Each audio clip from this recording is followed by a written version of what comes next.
नमस्कार दर्शक बंधु जय जगन्नाथ। आज हूँ नवेम्बर मास 8 तारिख शनिवार। आज दिन जाकर टॉप 20 गुरुत्वपूर्ण खबर उपर आसतु नजर पकाइबा। भिडियोटी को शेष पर्यंत देखंतु। मात्र किछि समय मध्य जानीपारे आज दिन जाकर संपूर्ण खबर। ता पूर्व चैनल रे न थिले चैनल को सब्सक्राइब करी पाखरे आसुतबा बेल आइकन को ऑन करी रखंतु। एमिति प्रतिदिन लेटेस्ट न्यूज सर्वप्रथमे देखिबा पई। एबे आसंतु संपूर्ण खबर उपरे नजर पकाइबा। आजर प्रथम खबर सुवर्णपुर जिलापाल डॉक्टर नूरपराज साहू हठात बिनिका तहसिल परिदर्शन। कनिष्ठ सहायक निलंबित। आज बिनिका तहसिल कार्यालय परिदर्शन बेले कार्य अवहेला कार्यरत कनिष्ठ सहायक कृष्णचंद्र पंडा को निलंबित करिसेंती। कनिष्ठ सहायक श्री पंडा कार्य अवहेला सह सूचना अधिकार आईन संपर्कित रेजिस्टर परिचालना करिनथिबारु तांको विरुद्ध एभली कार्यानुष्ठान ग्रहण करा जायछि। प्रकाश जे आज जिलापाल हठात तहसिल कार्यालय पहुंची समस्त विभाग गुड़ी बुली देखिथिले। परिस्रागार नथिबारु आसुथबा महिला और पुरुष माने बाहरे परिस्रा करुथबारु और समस्त विभाग अपरिष्कार थिबारु जिलापाल कर्मचारी उपरे असंतोष व्यक्त करबा सह तागिद करथिले। परि कनिष्ठ सहायक श्री पंडा को तांको कार्य विषय रे पचारिबा सह आरटीआर रजिस्टर देखाइबाकू कहितबा बेले से किंतु देखाइ पारि नथिले। फलरे जिलापाल को असंतोष प्रकाश करथिले। सेठरे उपस्थित थिबा आईनजीवी सुधांशु शेखर दास रेकर्ड गृह रे सर्टिफाई कपि देवार बहुत विलंब हेउतबा नै जिलापाल को अभियोग करुथिबा बेले जिलापाल कर्मचारी को सर्टिफाई कपि शीघ्र प्रदान करने निर्देश देते।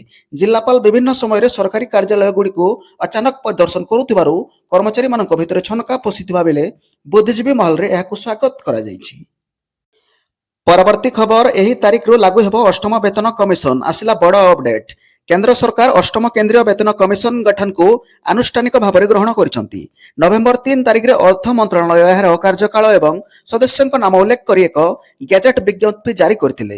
यह पदक्षेप सरकारी कर्मचारी एवं पेंशनभोगी दरमा एवं भत्ता परिवर्तन पर आशा सृष्टि करछि। तथापि 18 मासर सुपारिश पर वर्धित दरमा केबे मिलिबो ता बुझिबा गुरुत्वपूर्ण। जस्टिस रंजना प्रकाश देसाई अष्टम वेतन कमिशन अध्यक्ष हेबे। पंकज जैनी को सदस्य सचिव नियुक्ति करा जायछि एवं प्रोफेसर पुलक घोष को एक अंशकालीन सदस्य भाव में नियुक्त करा जायछि। कमिशन दायित्व एवं आगामी 18 मास मध्य यार सुपारिश प्रस्तुत करिबो। यार अर्थ हेउछि कर्मचारी नूतन दरमा 1 जनवरी 2026 रु कार्यकारी होई परिबो बोली सूचना मिलिछि। परवर्ती खबर सेविंग अकाउंट उपरे आयकर विभाग नजर। एही लिमिट रु टंकाटे भी अधिक हेले आसीजिबो नोटिस। साधारणतः लोके भावुंट जे बैंक रे टंका जमा करने संपूर्ण निरापद, किंतु जदि आपण गोटे आर्थिक वर्ष रे निर्दिष्ट सीमा अपेक्षा अधिक नगद टंका बैंक रे जमा करोछंती तेबे यह आयकर विभाग नजर रे पड़ी पारे। प्रकृति रे बैंक एवं सहकारी बैंक गुड़िकर नेणदेण सूचना आयकर विभाग देवा बाध्यतामूलक। निकटरे दिल्ली आयकर अपीलेट ट्रिब्यूनाल गोटे मामलार सुस्पष्ट स्पष्ट कहिछि जे जदि कोनोसी व्यक्तिर खातार बड़ परिमाण नगद राशि जमा हो जाए तेबे आयकर विभाग को ता उत्स सोर्स अनुसार जांच करिवार पूर्ण अधिकार रहिछि बोली सूचना दिया जायछि। एही राय पर अनेक लोक बड़ नगद जमा को नै सतर्कता होई जायछन्ति। परवर्ती खबर जय ढोलकिया को जितेबाकू नौपड़ावासी को अनुरोध कले मान्यवर मुख्यमंत्री मोहन चरण माझी। नौपड़ा विकास में बीजेपी प्रतिश्रुतिबद्ध जिले में 1400 कोटी टंकार प्रकल्प हेब। सरकार नीति और निष्पत्ति तृणमूल स्तर में कार्यकारी हेब। नौपड़ार विकास दायित्व मु नहीं बोली से सूचना देइछन्ति। यार सर्वांगीन और सामग्रिक उन्नति बीजेपी प्रार्थी जय ढोलकिया को जितेबाकू मुख्यमंत्री मोहन चरण माझी नौपड़ावासी को अनुरोध करिसेंति। गुरुवार नौपड़ा निर्वाचन मंडलीर कोमनाठारे अनुष्ठित विशाल जनसभा को संबोधित करी मुख्यमंत्री श्री मोहन चरण माझी कहिसेंति जे विरोधी दल नेता नवीन पट्टनायक बीजेपी प्रार्थी जय ढोलकिया को बेईमान कहले। यार संज्ञा कौन? पूर्वतन मुख्यमंत्री यह क्यों प्रकार शालीनता? राजनैतिक चक्रांत करी निजे निज लोकंको ठकई बीजेडी। बीजेडी केते प्रतारणा करछि समस्ते जानती बोली मुख्यमंत्री कड़ा समालोचना करिसेंति। परवर्ती खबर पुणे पाकिस्तान को धोईदेला भारत। 2 रन रे परास्त कला एवं विजय हेला। आज हांगकांग सक्सेस 2025 टूर्नामेंट आरंभ होईछि। भारत पाकिस्तान को 2 रन रे परास्त करछि। हांगकांग रो मंग छग रे खेला जाइथिबा एही मैच रो टीम इंडिया प्रथम बैटिंग करी निर्धारित 6 ओवर 86 रन करथिला। वर्षा प्रभावित एही मैच रे पाकिस्तान केवल 3 ओवर बॉलिंग करी पारथिला एवं 41 रन करथिला। डीएलएस पद्धति अनुसार भारत को 2 रन रे विजेता घोषणा करा जाइछि। भारतीय दल प्रथम बैटिंग करने आसीथिला। रबिन उत्थापा एवं भारत चपली प्रथम 2 ओवर 34 रन करी एक दृढ़ आरंभ करथिले। 11 बॉल रे 28 रन करिबा परे तृतीय ओवर रे उत्थापा आउट होइथिले। स्टुआर्ट बिनी आसी प्रथम बॉल रे चौका मारथिले किंतु परवर्ती बॉल रे आउट होइथिले। दिनेश कार्तिक मध्य 6 बॉल रे 17 रन योगदान देइथिले। ପରବର୍ତ୍ତୀ ଖବର ପୀତବାସ ପଣ୍ଡା ହତ୍ୟା ମାମଲା ଅଭିଯୁକ୍ତ ବିକ୍ରମ ପଣ୍ଡାଙ୍କ ବିପକ୍ଷରେ ଓକାଲତନାମା ଦାଖଲ କଲେ 209 ଜଣ ଓକିଲ। ଆଇନଜୀବୀ ପୀତବାସ ପଣ୍ଡା ହତ୍ୟା ମାମଲା ଅଭିଯୁକ୍ତ ବିକ୍ରମ ପଣ୍ଡାଙ୍କ ବିପକ୍ଷରେ ଓକାଲତନାମା ଦାଖଲ କଲେ 209 ଜଣ ଓକିଲ। ପୂର୍ବରୁ ବିକ୍ରମଙ୍କ ସପକ୍ଷରେ 40ରୁ ଉର୍ଦ୍ଧ୍ୱ ଓକିଲ ଓକାଲତନାମା ଦାଖଲ କରିଥିଲେ।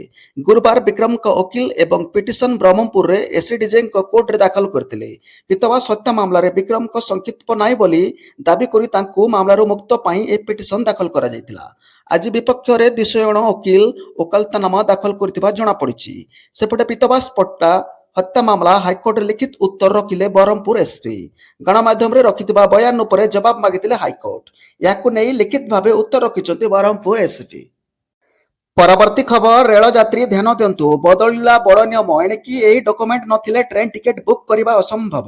ଭାରତୀୟ ରେଳବାଇ ସକାଳ 8ଟାରୁ 10ଟା ମଧ୍ୟରେ ଆଇଆର୍ସିଟିସି ୱେବସାଇଟ୍ ଏବଂ ମୋବାଇଲ ଆପ୍ରେ ଟ୍ରେନ୍ ଟିକେଟ୍ ବୁକ୍ କରିବା ପାଇଁ ଆଧାରକୁ ବାଧ୍ୟତାମୂଳକ କରିଛି। ଏହା ଠକେଇକୁ ରୋକିବା ପାଇଁ ଏବଂ ଭିଡ଼ ଯାତ୍ରା ସମୟରେ ଟିକେଟ୍ ସଠିକ୍ ଲୋକଙ୍କ ପାଖରେ ପହଞ୍ଚିବ ସୁନିଶ୍ଚିତ କରିବା ପାଇଁ ଉଦ୍ଦିଷ୍ଟ କରାଯାଇଛି। ଲୋକମାନେ ପ୍ରାୟତଃ ଏକାଧିକ ଆକାଉଣ୍ଟ ବ୍ୟବହାର କରନ୍ତି କିମ୍ବା ଟିକେଟ୍ ବୁକ୍ କରିବା ପାଇଁ ସ୍ୱୟଂଚାଳିତ ସଫ୍ଟୱେର୍ ବ୍ୟବହାର କରନ୍ତି। ଏହାକୁ ରୋକିବା ପାଇଁ ଆଇଆର୍ସିଟିସି ଏହି ସମୟ ସ୍ଲଟ୍ ଆଧାର ଯାଞ୍ଚ ବ୍ୟବହାରକାରୀମାନଙ୍କୁ ସୀମିତ ରଖିଛି। ଯେଉଁମାନେ ସେମାନଙ୍କର ଆଧାର ଲିଙ୍କ କରିନାହାନ୍ତି ସେମାନେ ସକାଳ 8ଟାରୁ 10ଟା ବ୍ୟତୀତ ଅନ୍ୟ ଯେକୌଣସି ସମୟରେ ଟିକେଟ୍ ବୁକ୍ କରିପାରିବେ। ଏହି ନିୟମ ଅକ୍ଟୋବର 28 ତାରିଖରୁ କାର୍ଯ୍ୟକାରୀ ହେଉଛି। ପୂର୍ବରୁ ରେଳବାଇ ତତ୍କାଳ ଟିକେଟ୍ ବୁକିଂ ପାଇଁ ଆଧାରକୁ ବାଧ୍ୟତାମୂଳକ କରିଥିଲା। 1 ଜୁଲାଇରୁ ତତ୍କାଳ ଟିକେଟ୍ ପାଇଁ ଆଧାର ଆବଶ୍ୟକ। 15 ଜୁଲାଇ 2025 ଠାରୁ ଅନଲାଇନ୍ ଏଜେଣ୍ଟ ମାଧ୍ୟମରେ କିମ୍ବା ଟିଆର୍ଏସ୍ ଆକାଉଣ୍ଟରେ ଟିକେଟ୍ ବୁକିଂ ପାଇଁ ଓଟିପି ଆଧାରିତ ଆଧାର ଯାଞ୍ଚ ଯୋଡ଼ାଯାଇଛି। ପରବର୍ତ୍ତୀ ଖବର ଓଡ଼ିଆ ଝିଅ ଝାଡ଼ଖଣ୍ଡ ଡିଜିପି ପ୍ରଥମ ମହିଳା ଭାବେ ଇତିହାସ ରଚିଲେ। ଓଡ଼ିଶାର ଜନ୍ମିତ ବରିଷ୍ଠ ଆଇପିଏସ୍ ଅଧିକାରୀ ତାଦାସା ମିଶ୍ରା ଝାଡ଼ଖଣ୍ଡର କାର୍ଯ୍ୟକାରୀ ପୋଲିସ ମହାନିର୍ଦ୍ଦେଶକ ଡିଜିପି ଭାବେ ଦାୟିତ୍ୱ ଗ୍ରହଣ କରିଛନ୍ତି। ଏହି ପଦବୀରେ ଅବସ୍ଥାପିତ ହେବାର ସେ ହେଉଛନ୍ତି ଝାଡ଼ଖଣ୍ଡ ପୋଲିସ ଫୋର୍ସର ପ୍ରଥମ ମହିଳା ମୁଖ୍ୟ। 1994 ବ୍ୟାଚ୍ର ଆଇପିଏସ୍ ଅଫିସର ତାଦାସା ମିଶ୍ର ପୂର୍ବତନ ଡିଜିପି ଅନୁରାଗ ଗୁପ୍ତାଙ୍କ ସ୍ୱେଚ୍ଛାକୃତ ଅବସର ପରେ ନଭେମ୍ବର 7 ତାରିଖରୁ ଇନଚାର୍ଜ ଡିଜି ଓ ଇନ୍ସପେକ୍ଟର ଜେନେରାଲ ଅଫ୍ ପୋଲିସ ଭାବେ ନିଯୁକ୍ତି ହୋଇଛନ୍ତି। ଡିସେମ୍ବର 31, 2025ରେ ସେ ଅବସର ନେବା ପର୍ଯ୍ୟନ୍ତ ଏହି ପଦରେ ରହିବେ। ଏହା ପୂର୍ବରୁ ସେ ରାଜ୍ୟର ଗୃହ ବିଭାଗର ସ୍ୱତନ୍ତ୍ର ସଚିବ ଭାବେ କାର୍ଯ୍ୟ କରୁଥିଲେ। ପରବର୍ତ୍ତୀ ଖବର ବିଏସ୍ଏନ୍ଏଲ୍ର silver jubilee plan. 2500 GB data, 600 TV channel ଏବଂ ଅନ୍ୟାନ୍ୟ ସୁବିଧା ସହିତ ବିଏସ୍ଏନ୍ଏଲ୍ ତାର 25ତମ ବାର୍ଷିକ ଉପଲକ୍ଷେ ଏକ ନୂତନ ସିଲଭର ଜୁବଲି ପ୍ଲାନ୍ ଆରମ୍ଭ କରିଛି। ଏହି ଯୋଜନା ବ୍ୟବହାରକାରୀଙ୍କୁ 2500 ଜିବି ହାଇସ୍ପିଡ୍ ଇଣ୍ଟରନେଟ୍, 600ରୁ ଅଧିକ ଲାଇଭ୍ ଟିଭି ଚ୍ୟାନେଲ ଏବଂ ଅନ୍ୟାନ୍ୟ ସୁବିଧା ପ୍ରଦାନ କରୁଛି। ତେବେ ଭାରତ ସଞ୍ଚାର ନିଗମ ଲିମିଟେଡ୍ ନିକଟରେ ଏହାର 25ତମ ବାର୍ଷିକ ପାଳନ କରାଯାଇଛି। ଏହି ଅବସରରେ କମ୍ପାନୀ ସାରା ଦେଶରେ ଏକକାଳୀନ 5G ସେବା ଆରମ୍ଭ କରିଛି। ପରବର୍ତ୍ତୀ ଖବର ଆଜି ଏହି 4ଟି ବନ୍ଦେ ଭାରତ ଟ୍ରେନ୍ର ଶୁଭାରମ୍ଭ କରିବେ ପ୍ରଧାନମନ୍ତ୍ରୀ ନରେନ୍ଦ୍ର ମୋଦି। ନଭେମ୍ବର 8 ତାରିଖ ତଥା ଆଜି ପ୍ରଧାନମନ୍ତ୍ରୀ ନରେନ୍ଦ୍ର ମୋଦି ତାଙ୍କ ସଂସଦୀୟ କ୍ଷେତ୍ର ବାରାଣସୀ ଗସ୍ତ କରିବେ। ପ୍ରଧାନମନ୍ତ୍ରୀ ମୋଦି 4ଟି ନୂତନ ବନ୍ଦେ ଭାରତ ଏକ୍ସପ୍ରେସ୍ ଟ୍ରେନ୍କୁ ପତାକା ଦେଖାଇ ଆଜି ଶୁଭାରମ୍ଭ କରିବେ। ପ୍ରଧାନମନ୍ତ୍ରୀଙ୍କ କାର୍ଯ୍ୟାଳୟ ଅନୁଯାୟୀ ଏହି ପଦକ୍ଷେପ ଦେଶର ରେଳ ନେଟୱାର୍କକୁ ଆହୁରି ଆଧୁନିକୀକରଣ କରିବା ଦିଗରେ ଏକ ପ୍ରମୁଖ ପଦକ୍ଷେପ ନେଇଛନ୍ତି। ଏହି ଟ୍ରେନ୍ଗୁଡ଼ିକର ଶୁଭାରମ୍ଭ ଯାତ୍ରୀମାନଙ୍କୁ ଏକ ଦ୍ରୁତ, ସୁରକ୍ଷିତ ଏବଂ ଆରାମଦାୟକ ଯାତ୍ରା ଅଭିଜ୍ଞତା ପ୍ରଦାନ କରିବ। ଏହା ସହିତ ଏହି ନୂତନ ବନ୍ଦେ ଭାରତ ଏକ୍ସପ୍ରେସ୍ ଟ୍ରେନ୍ଗୁଡ଼ିକ ଧାର୍ମିକ, ସାଂସ୍କୃତିକ ଏବଂ ବାଣିଜ୍ୟିକ ସହରଗୁଡ଼ିକ ମଧ୍ୟରେ ସଂଯୋଗକୁ ସୁଦୃଢ଼ କରିବ। ଆସନ୍ତୁ ଜାଣିବା ଏହି ଟ୍ରେନ୍ଗୁଡ଼ିକ କେଉଁ ସହରକୁ କେଉଁ ସହର ସଂଯୋଗ କରିବ। ପରବର୍ତ୍ତୀ ଖବର ଆମେରିକାର ରାଷ୍ଟ୍ରପତି ଡୋନାଲ୍ଡ ଟ୍ରମ୍ପ ଦୀର୍ଘ ସମୟ ଧରି ଭାରତର ପ୍ରଧାନମନ୍ତ୍ରୀ ନରେନ୍ଦ୍ର ମୋଦିଙ୍କୁ ତାଙ୍କର ବନ୍ଧୁ ବୋଲି ବର୍ଣ୍ଣନା କରିଛନ୍ତି। ଏବେ ଟ୍ରମ୍ପ ପୁଣି ଥରେ ପ୍ରଧାନମନ୍ତ୍ରୀ ମୋଦିଙ୍କୁ ଜଣେ ବନ୍ଧୁ ଏବଂ ଜଣେ ମହାନ ବ୍ୟକ୍ତି ବୋଲି କହିଛନ୍ତି। ସେ ଏହା ମଧ୍ୟ ଘୋଷଣା କରିଛନ୍ତି ଯେ ସେ ଖୁବ୍ ଶୀଘ୍ର ଭାରତ ଗସ୍ତ କରିବେ। ତେବେ ଟ୍ରମ୍ପଙ୍କ ଏହି ଘୋଷଣା ପରେ ପାକିସ୍ତାନର ବଢ଼ିଲା ଚିନ୍ତା। ଡୋନାଲ୍ଡ ଟ୍ରମ୍ପ ପୂର୍ବରୁ 2020ରେ ପ୍ରଥମ ଭାରତ ଗସ୍ତ କରିଥିଲେ। ଆସନ୍ତୁ ଜାଣିବା ଡୋନାଲ୍ଡ ଟ୍ରମ୍ପ ଆଉ କ'ଣ କହିଛନ୍ତି। ବାଣିଜ୍ୟ ଆଲୋଚନା ବିଷୟରେ ଟ୍ରମ୍ପ କ'ଣ କହିଥିଲେ? ଭାରତ ଏବଂ ଆମେରିକା ମଧ୍ୟରେ ବାଣିଜ୍ୟ ଆଲୋଚନା ଚାଲିଛି। ଆମେରିକା ଭାରତୀୟ ସାମଗ୍ରୀ ଉପରେ 25% ଶୁଳ୍କ ଏବଂ ରୁଷୀୟ ତୈଳ କ୍ରୟ ଉପରୋକ୍ତ ଅତିରିକ୍ତ 25% ଶୁଳ୍କ ଲାଗୁ କରିଛି। ଆମେରିକା ରାଷ୍ଟ୍ରପତି ଡୋନାଲ୍ଡ ଟ୍ରମ୍ପ କହିଛନ୍ତି, ସେ ମୋର ଜଣେ ବନ୍ଧୁ ଏବଂ ଆମେ କଥା ହେଉ ଏବଂ ସେ ଚାହାନ୍ତି ଯେ ମୁଁ ସେଠାକୁ ଯାଏ। ପ୍ରଧାନମନ୍ତ୍ରୀ ମୋଦି ଜଣେ ମହାନ ବ୍ୟକ୍ତି ଏବଂ ମୁଁ ନିଶ୍ଚିତ ଭାବରେ ଯିବି। ଆସନ୍ତା ବର୍ଷ ଭାରତ ଗସ୍ତ କରିବା ନେଇ ମଧ୍ୟ ରାଷ୍ଟ୍ରପତି ଡୋନାଲ୍ଡ ଟ୍ରମ୍ପ ସୂଚନା ଦେଇଛନ୍ତି।